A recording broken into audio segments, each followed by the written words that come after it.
Hello, my name is Cliff Tom, and I created a course outline for Stephen Bailey's academic writing, a handbook for international students. This nowadays is very important for anyone wishing to read academic articles. A large majority of academic articles are written in international English, as well as for those students taking TOEFL or IELTS and expecting or wishing to live and study abroad. It's also a good tool for academics to increase their international English writing skills. So again, my name is Cliff Tom, and this will be about a 20 to 30-minute overview, course outline overview, wherein I will be cherry picking what I feel throughout my experience, as not only a student but as an instructor, what has been challenging, what is important, what is more valuable, I should say, in terms of the weighted scale of international English academic writing. So without further ado, let's jump into slide 2 here. So the book contents, it's in 4 parts. I believe it's a 300, I could be mistaken, sorry, about a 300-page book. Of course, it's digital now, as we've done most of our academics for the last several years digitally. So in part 1, it's the writing process, the background to writing. So that's excellent, obviously. Maybe I'll even include some historical content outside of the book for our students and how English has been shaped. Obviously, to this day, there's some European influence that has affected European or international English verbiage or words, as well as North America has altered some of the words themselves. So the background to writing, the purpose of it, common types of it, there's different styles, so you have to be cautious of where you hope to study or even teach or be familiar with the different reading styles of international English and international academic English. And then there's also the format. Formatting, I find, is very key because, as you can see in this PowerPoint, I use Times New Roman font, which is a general standard. It's not only, it's a physiological issue too, meaning it's easier for individuals to read. I'm not so sure how it would be physiologically for second or third or fourth, what have you, non-native English readers to read, but it has been shown where Times New Roman is better suited for native English readers to read. It's easier for the eyes, and it's just we've grown accustomed to it, I believe. So the formatting of long and short writing tasks, this is key because while there's general standards, it all depends if you're in a class and your professor asks for a one-page essay, even a paragraph sometimes, versus longer essays or papers. And then the features of academic writing, some other common text features as well. Simple and complex sentences, right? That's important, as well as writing in a paragraph structure, which is very key. Obviously, some languages are written right to left, Arabic, for instance. Others can be read vertically, as in mainly Asian cultures. But now it's almost become a relative standard outside of Arabic to read from left to right. And then a reading, finding suitable sources, such as academic texts, types of texts, and using reading lists, library catalogs. So again, the writing process, we've just discussed this, and now we're on to 1.2, reading, finding suitable sources. That, for academic writing, you always want to build upon what others have written or use that to support your thesis or your hypothesis, your new idea. Now, that's very important in Western academic writing, in any academic writing for certain. Obviously, you want to create your own theories. You want to help out the academic world, but you also want to back it up and support it. Using library catalogs, using library websites, and then we're on to the second part of part one. There's 4 parts to this book: reading, developing critical approaches, the methodology of reading. So that's key. Obviously, if you're a writer, an academic writer, you know how you need to know how to read and how to extract information to best support your thesis or your thesis. Avoiding plagiarism. This is key. It's very important in the Western world not to copy without acknowledging where you received this. So, for instance, I gave credit to Mr. Bailey for having written this book. This is all his doing. I'm just using this for academic purposes. But if you're using another person's idea without referring to that individual or giving him credit, in Chinese, guanxi, right, then you are cheating, in other words, or you're copying, you're plagiarizing. So it's important to spend quality time on this for students. All right, and the third slide here, this is still part one. So from understanding titles to planning, right? The planning process, especially for longer essays and papers, is very key because you need to brainstorm, meaning to think about it in length, how long it's going to be, and outline it. And this is always key for international students since they don't have the luxury of drafting, typing, or writing in their own language, to where they can review it, keep reviewing it, and make sure it's the best that they can produce before submission. 1.5 is finding key points in the note making or note taking, right? That's important as well. And then we'll touch upon paraphrasing to extract, again, as I had said, to extract bits of information to best support your theory.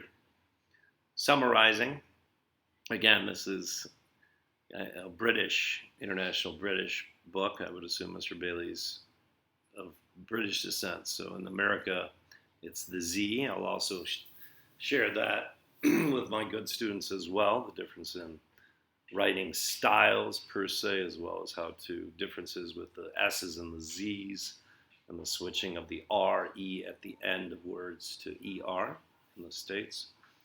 And the stages of summarizing. References and quotations, right? Reference to refer to the source, to the person that you borrowed her or his quote, and then give credit.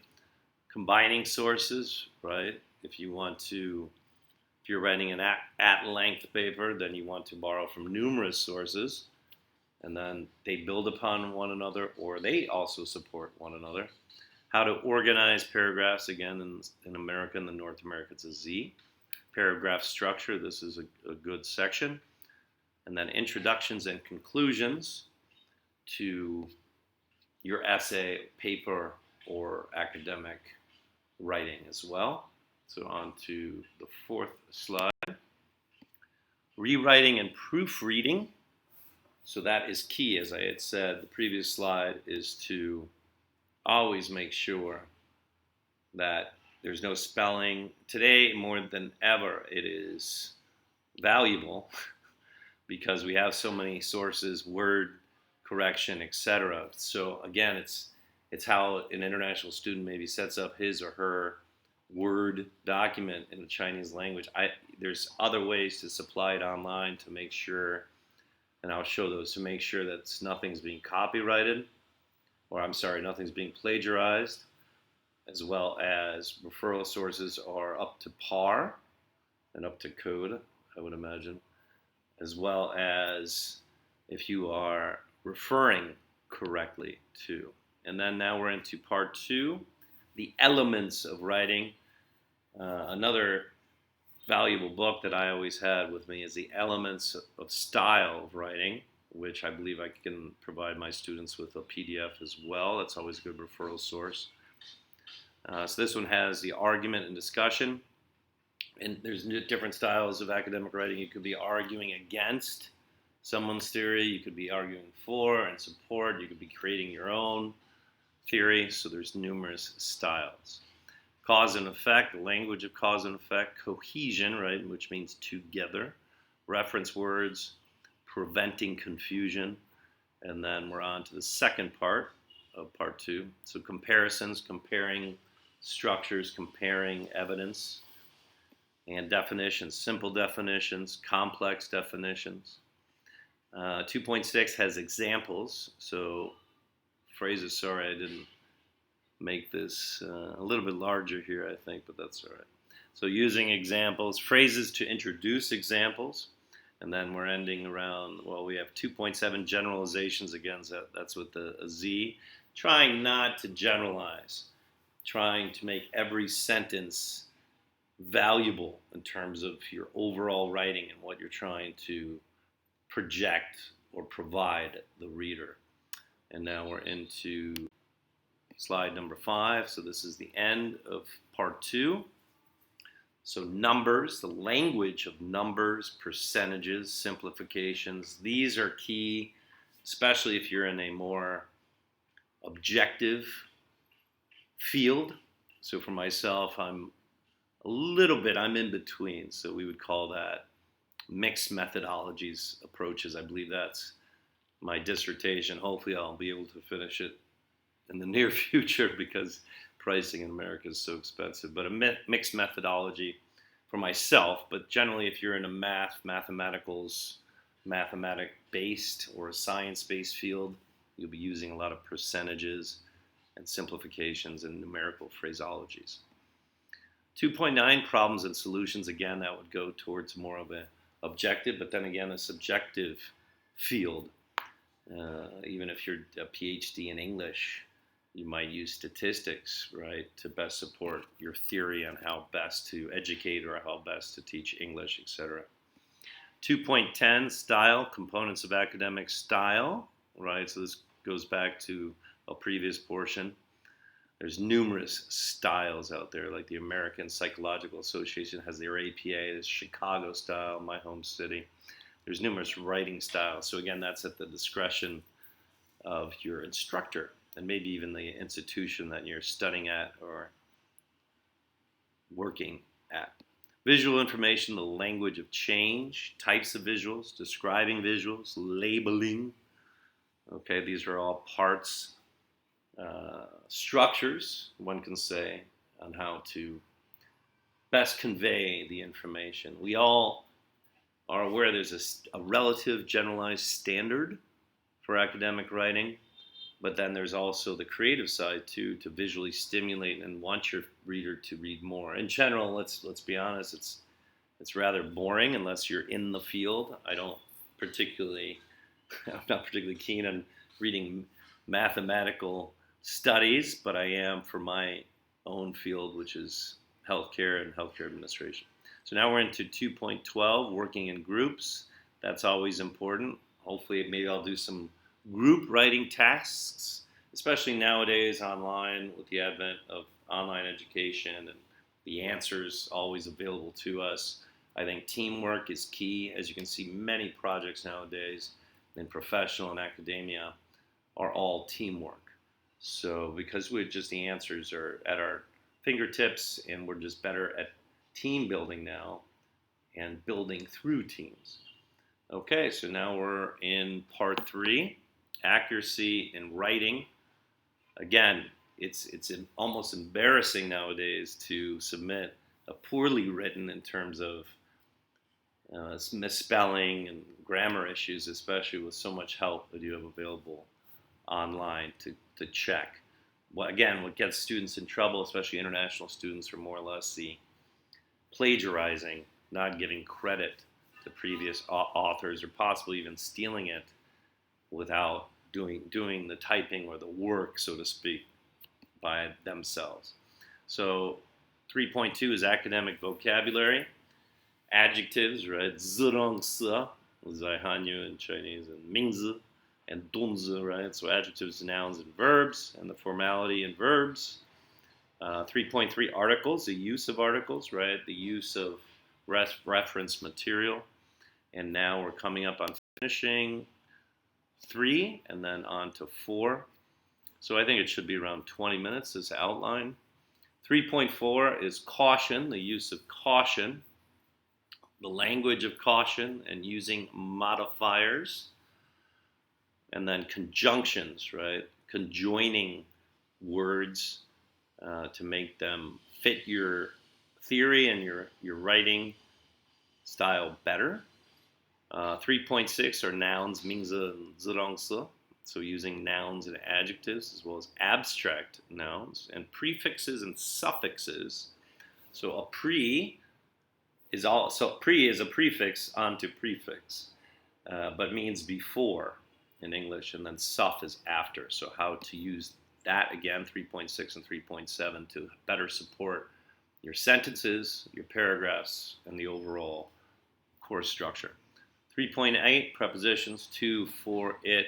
I'm generally not a fan of ending or beginning a sentence with those. I'll show that's a technique, but again, that's up to your teacher's discretion. But I'll show my students how to avoid that as best as possible. Punctuation, semicolons, commas, quotation marks, apostrophes, right? How to use those. Generally, apostrophes are not apostrophes, but exclamation marks are not really used in academic writing. You're not screaming at an audience. You could, but it's not generally not used. And then singular or plural, right? How to uncountable nouns. That's always difficult, right? 女人、男人在中国 in China are all women or 他们, right? You need to make sure that you're using an S appropriately. That could be difficult in checking your work. So you need to really have an understanding of singular or plural words. Uncountable meaning it's a word that, like bison, for example, that doesn't have an S. So you need to be aware of countable versus uncountable nouns. Synonyms, those words that sound familiar.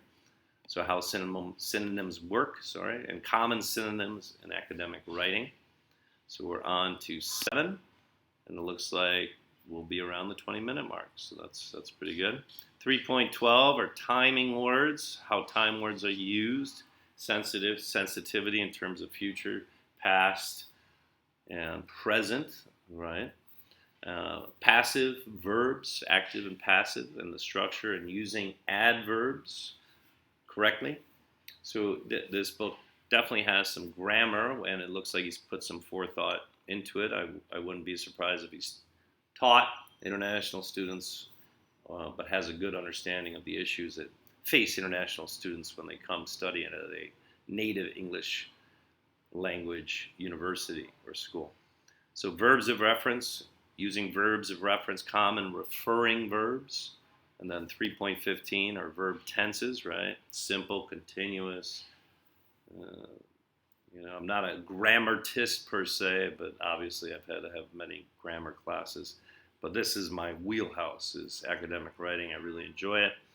And that academic writing also goes into letter writing, emails, which is part of academia. So I'm happy to teach our students who generally most likely are part of the WeChat and part of the Weixin and the texting generation. So they're not familiar with the formality of letter writing and emailing, electronic mailing. So 4.2 is writing CVs, and CV is an acronym for curriculum vitae. So that is your curricular life in Latin. We generally don't use that in North America. Again, it's a resume in the USA. That's French, resume, like how your life, I guess, adverb or a verb in French. So like what your life's been consistent of. So 4.3, reports, case studies, and literature reviews. Writing reports, again, these are all this section, part 4. There's different ways of academically writing and being successful in transmitting that onto your readers or reader. Essays and reports, case studies, I would assume how to effectively read them and then implement them in your writing. Example case study, that's good. Literature reviews, example literature review. And then, yes, coming up on the 20-minute mark, 4.4 is designing and reporting surveys. So surveys are very important in academic writing. You need your own evidence, how to create your own evidence, especially if you're coming up with a new idea or a new focus for your specialty. And then writing longer essays, so that's good. The process of research and writing a longer essay. Hopefully, I'll be able to keep our students busy with some of their own writing. So thank you, 谢谢你, and I hope to not only have them write successfully, but incorporate that with online. Obviously, we have now what took up large buildings of books. Now we have access at our fingertips online. So hopefully, to incorporate online learning and online referring and sources for my good students, I'd be very excited to teach them that process as well as to how to increase their professionalism and their formality when it comes to the English language. So, all right, again, thank you. This was Cliff, and this was a 20-minute or so outline on academic writing. Thank you, and 谢谢你，再见，拜拜。